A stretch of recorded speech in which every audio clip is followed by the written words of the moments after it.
So tell us about the change in rules this year and why there may be multiple candidates declaring victory. Well, in the past, they've simply, at the end of the evening, announced one number, which is the state delegate equivalent, the SDE, which is how many people are going to go on from the caucuses to the state convention for each candidate. They've also had a percentage on that. For example, it was 49.8 for Hillary and like 48.6 or 48.4 for Bernie in 2016. But tonight, what they're going to do, these titles, incidentally, they make me think like it's a science fiction movie and we're doing time travel or something. We have the first realignment.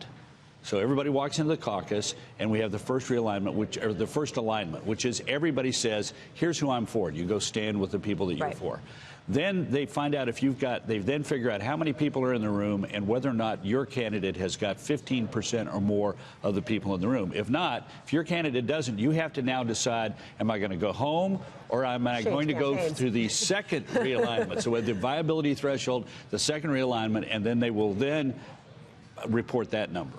So what does that mean for declaring victory? Because multiple major news organizations saying that they're not going to declare a winner, or they're only going to declare a winner based on the final delegate count. Well, and because a lot of change could happen. Because think about it, we have depending on what poll you look at, we have somewhere between 75 and 85% of the support is going to candidates at or above the 15% threshold level, or near the 15% threshold level.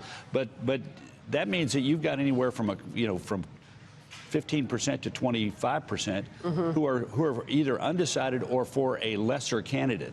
They're for a Tom Steyer or a Yang or a Tulsi Gabbard. So those people, their representatives in those caucuses, then need to make a decision, who am I going to be for? So do you have a likely scenario for tonight, Karl?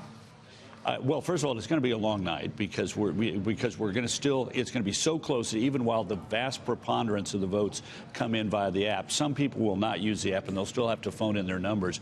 But my gut tells me that we're likely to have a relatively crowded field. We're going to have a surprise. I think the surprise is we might have two. We might have Klobuchar getting some delegates in the first and the fourth districts, which border Minnesota. Buttigieg might do better than expected, but we're likely to have a very close field.